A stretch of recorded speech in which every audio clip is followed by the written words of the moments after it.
Hello, back again to do another unboxing and review.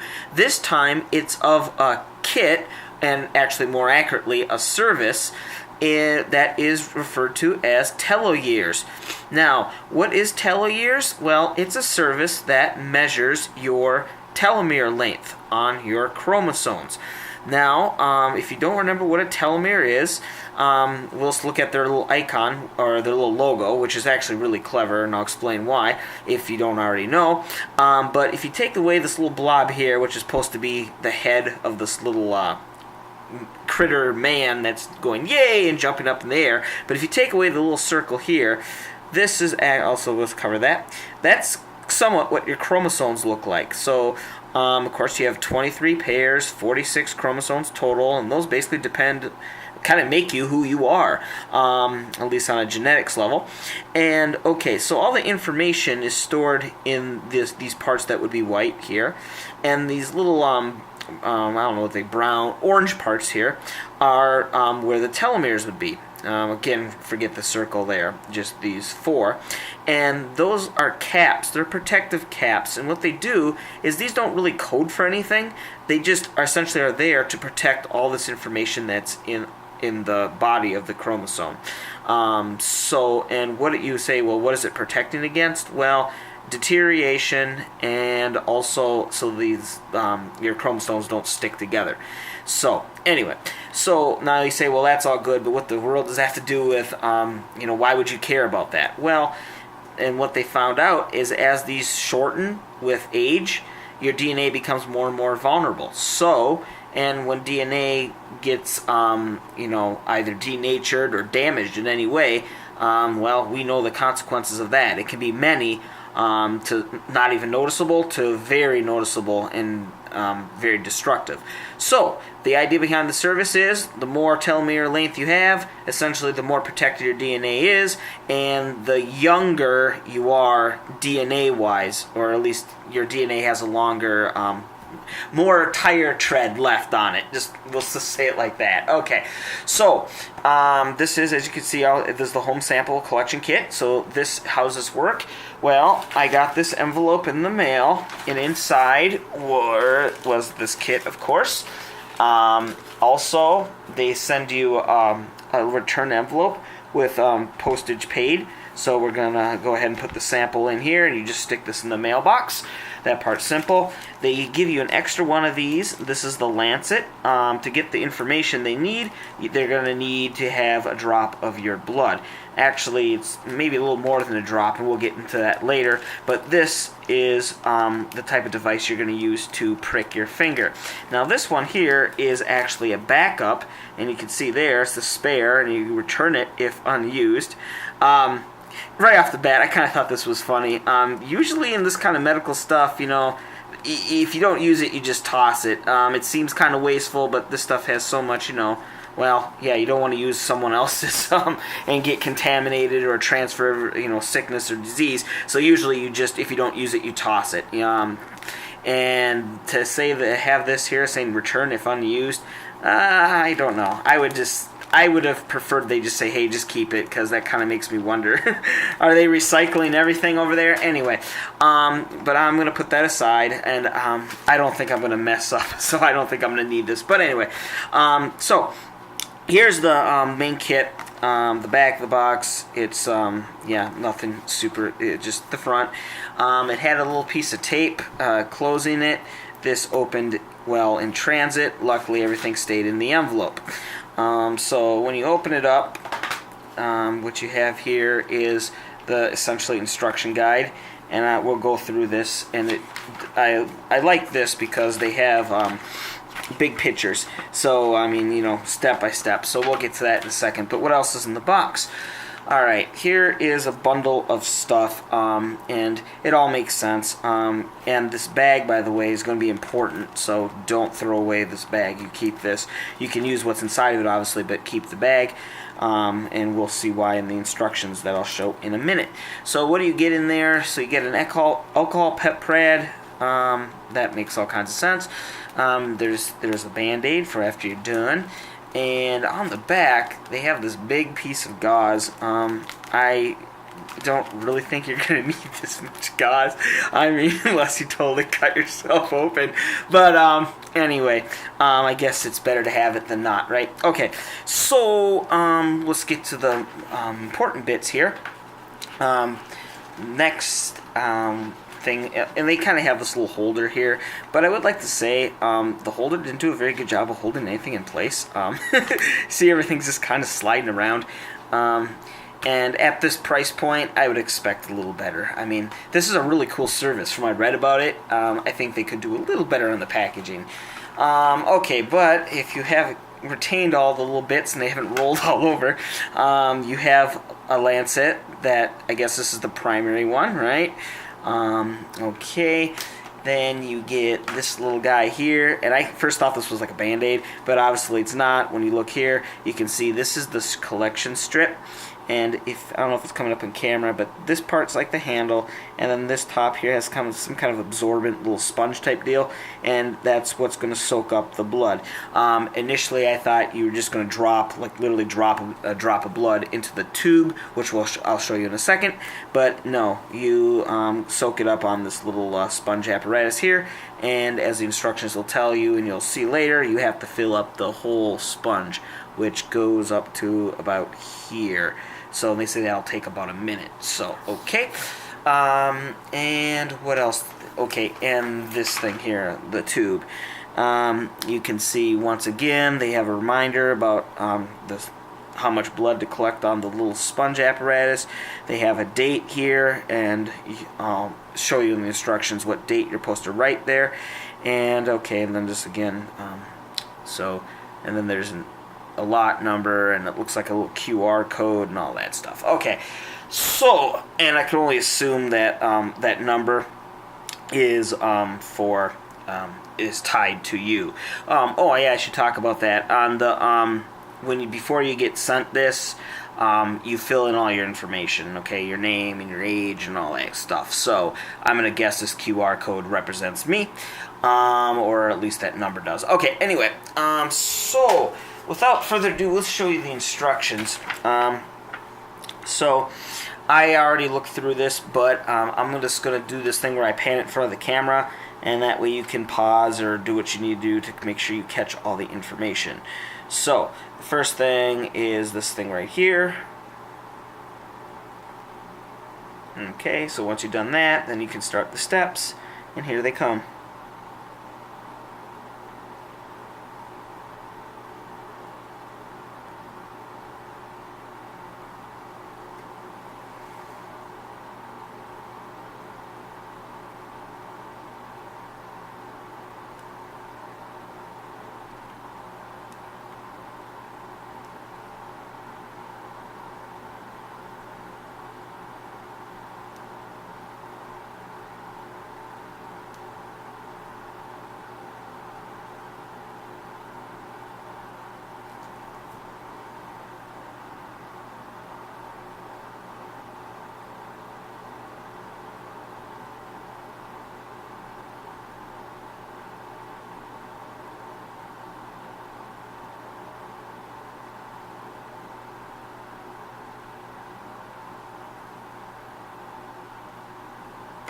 Okay, so now I'm going to go ahead and follow these instructions. I'm going to put them like right there so I can keep an eye on it while I do this.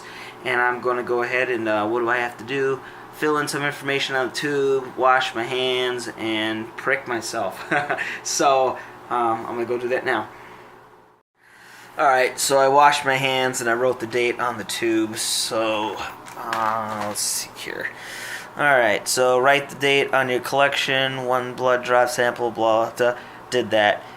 Tap the tube twice on the table. Okay, so I tap it twice.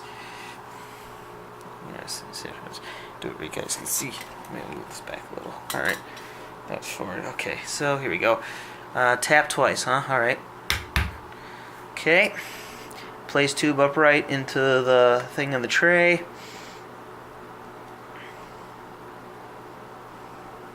Oh, that by the way was sealed.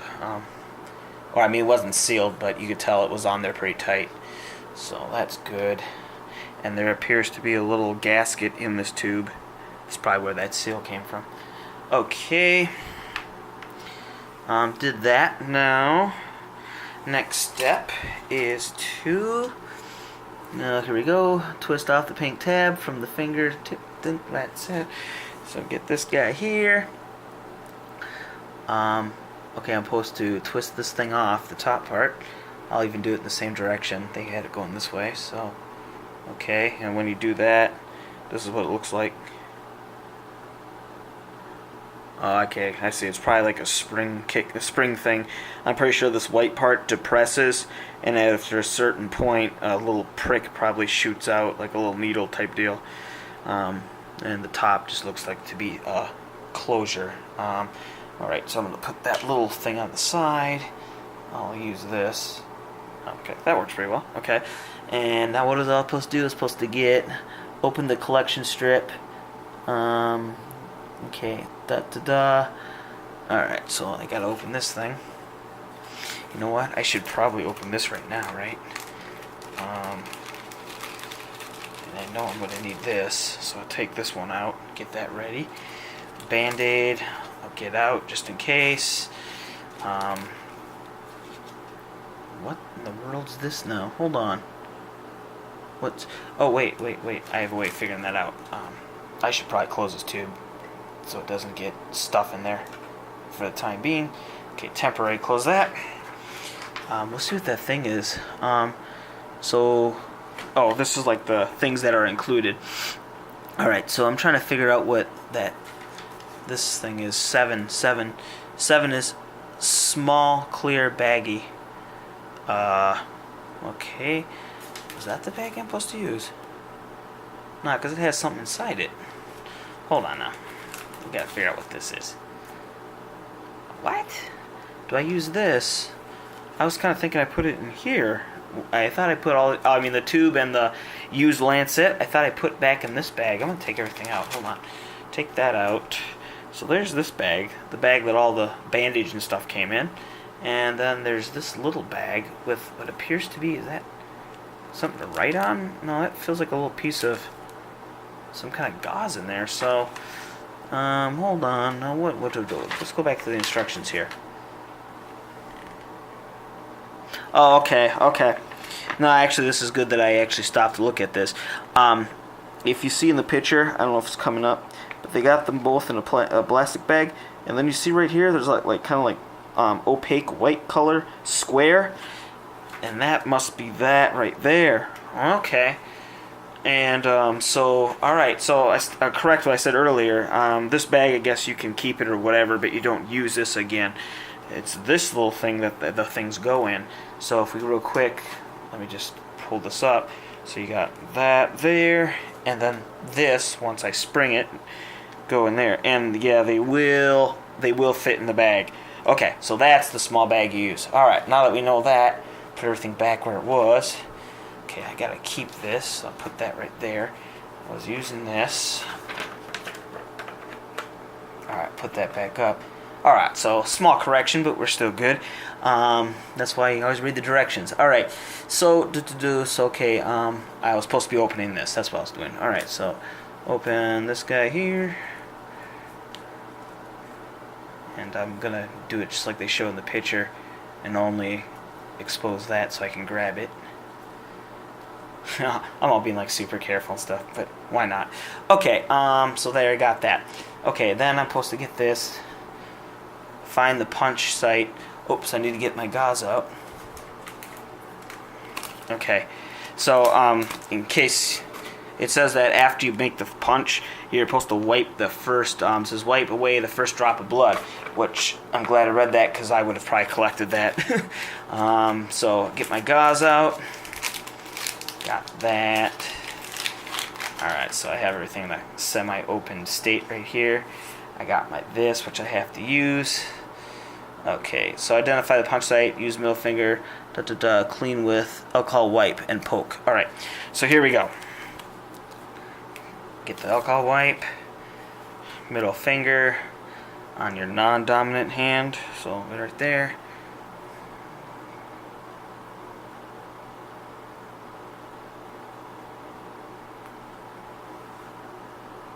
Flipped off the camera. All right, that wasn't intentional, by the way. Okay, so all right, now I poke myself with this thing. All right, so poke, wipe, collect. Got it. All right, here we go. It says I'll feel a pinch. Woohoo! Let's do this. That wasn't bad. Okay. Yeah, it didn't do it, but all right. Wipe away the first drop of blood. Okay, there we go. So I gotta do some squeezing here to get this out. Okay, there's that first drop. Wipe, wipe, wipe. Get out thing. I should have unscrewed this. Okay, using some dexterity tricks there. All right. Oh, am I still bleeding? Not really bad. Okay. Now I'm gonna have to fill this whole thing up, and that prick thing didn't do a lot. So I'm gonna have to squeeze.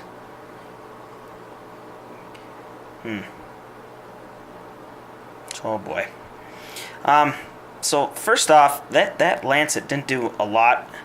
I don't know if I might have to use the other one. Yeah. All right, I'm using the other one. So I'll put this back in there. They're not getting back this. I'm using it. Because, I mean, I'm hardly even bleeding. I'll take 2 holes. Alright. Let's take 2 here. I'm going to put it right next to the other hole. Here we go.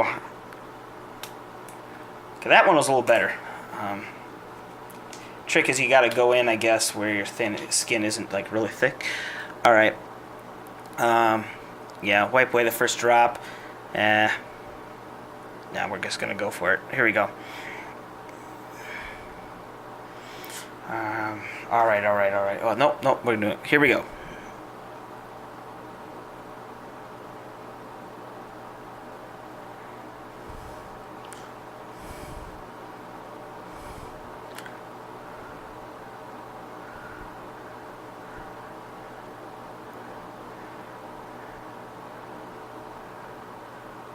Oh, man. Alright, here we. This is taking, like they said, would take about a minute, and man, I appreciate their making it kind of friendly or not so scary by having these little lancets, but to be honest, this is actually it's causing almost more pain having to squeeze this stuff out than if they just had a proper needle. I'm gonna go ahead and work up here. Come on, man, I gotta fill this whole thing up. Oh, there we go. That was a good squeeze right there. I'll put that one right there at the top. I'm painting. Okay. There we go. Alright, now I got a good flow going. I'm gonna paint the whole strip. Make sure I fill in all the lines, right? Okay. Oh, look how pretty that is. Okay. So I filled up the whole sponge deal. Now I'm going to put it in the tube, right? That's what I'm supposed to do. Fill it up, put it in the tube. Okay, here we go. Drop it in the tube. And then cap it up. Okay, I tightened it. And then, they're not getting this one back. So just put the tube and use lancet into the clear baggie. So we're going to screw the cap on, did that, put the tube and the lancet into the clear baggie and seal. Alright, so if I can open this up. There goes the tube. Here goes the lancet. Okay, ooh, there you go, just like the picture, right? Okay, do I have to do anything else? I closed the tube, did that, dated it, did that, lancet in there. That's done. I capped the tube, and I'm going to zip it up. So they said seal it. Little ziplock there. Make sure I got all the air, or at least I fully closed the little ziplock deal. Okay, that's closed. And now I put it in the envelope. Oh, I don't want to put blood on the envelope. The postal lady or guy might not want to touch it then, huh? All right. Oh, and then of course on the back it has a reminder: this envelope send it regular mail, so don't put it in UPS or FedEx, I guess. And then on the same day you collect the sample, so I guess I will drop it in the mail on the way out. Okay, so that's that. And now I'll wait for the results, I guess. All right, so the results are back. I went to the mailbox today and picked this up. As you can see, it comes in an easy-to-identify envelope with the cool little mascot chromosome guy there. And yes, I checked out this lab. I looked on Google Maps, and it does point to a building and kind of like a little business district. So it evidently, there is a place. It's not just the middle of a lake or something. Okay. So anyway, your thing will come in this big envelope here. And when you open up the envelope, you'll get this kind of booklet or literature. And there's quite a few things in here. Immediately when you open this up, on the right side, it's going to have two numbers: your actual age and your years in teloyears, or your telomere age. Okay. So the other things when you open it up, though, you're going to have this booklet on the left side, and this book it's actually pretty decent. Nice big glossy pages. Yeah, well, they're kind of glossy, but they're nice. Yeah, there you go. You can see it in the light, and there's a lot of actual information in here, and so it gives you a little more information on what exactly are telomeres and some cool graphics there. And then what it does is you can see. Well, I'll just read off the categories that it has in this. You have the introduction, the self-assessment tool, eating well, stress, physical activity, sleep, and chronic disease. And what happens is it kind of breaks down what you can do to improve on each of those categories. And yeah, I say it's definitely some good reading. But what I'm interested in, of course, is the results. So my results were actually good. Alright, so here's my result page. Of course, I blocked out the sensitive information. So on the top, you'll have your name, your actual age, your date of birth, your sex, and then they give you a customer ID. Okay, the second row talks about the dates that the sample was collected. So I collected mine on the 14th. The date they received it on, the 18th. So it only took 4 days in travel to get to California from the Midwest. Okay, the date reported on, so I guess that's when they actually had the readings or the data on the 3rd, and I got it so this month. So it takes about a month from the time you stick yourself and collect your blood to the time you actually get your results. So it seemed like a long time because I was waiting on this. I was really curious about it. But a month is still a pretty good turnaround. Okay, going down. Now this is where actually your results start, and you see you have this kind of sliding scale here. Now, as you may guess, you want to be in the green, and I am, so that's good. The gray would be if you're just average, essentially, and we'll talk about what average means. And the red is where you don't want to be, and that means your telomeres are shorter. Then what? Well, this is a percentile. So what that means is, let's talk about where mine is.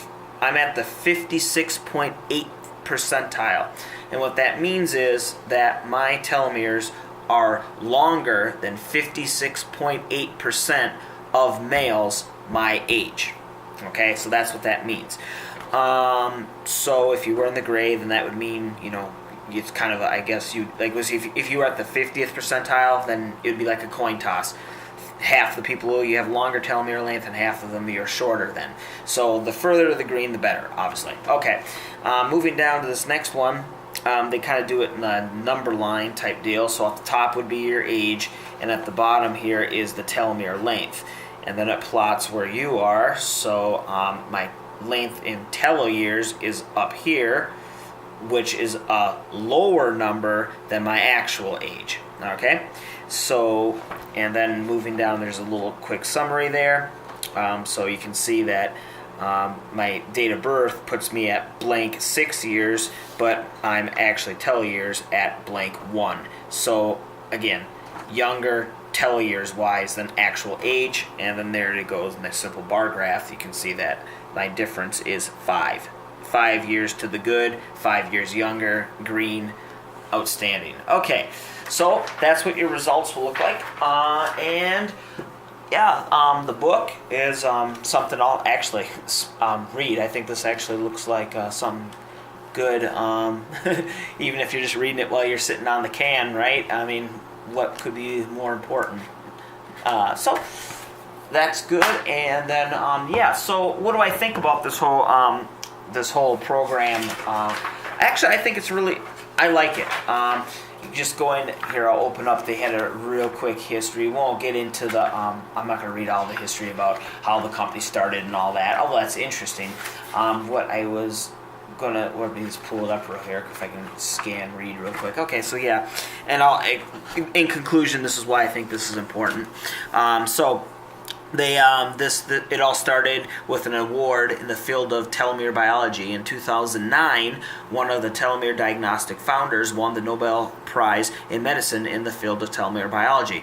Using the award as a springboard, our company was founded with the vision of bringing useful telomere testing to the public. In 2016, we launched our first product, TELOYEARS, to provide consumers and their healthcare providers with a simple genetic testing to indicate how you are aging at a cellular level.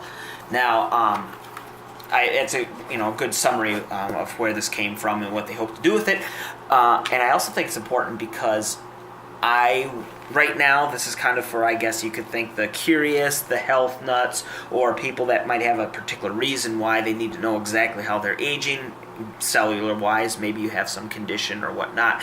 However, I do think that this might become more and more, I wouldn't necessarily use the word mainstream, but I can see this being used for more than just the curious-minded in the near future. If this, obviously it won a Nobel Prize, so they must know what they're doing, but just think about the wealth of information that you can get from this. And although for my reading, correct me if I'm wrong, but I believe I read somewhere that the creator of this did not wish this to be used for like insurance companies to say who's going to be approved and who's not, and based on your age, we're going to hike your premiums by X a month. And although I understand that's his wish, and I think it's a noble sentiment, I do have a feeling though I think this might end up being used just for that. So anyway, you might want to get in on it while it's early on the ground floor, because I wouldn't be surprised if we start seeing this a lot in the future. Anyway, but for the curious, I think this is a good, and I have no regrets for the amount of money I paid for it. It's not too expensive, and I think it could help you if you're really into this. It's a go.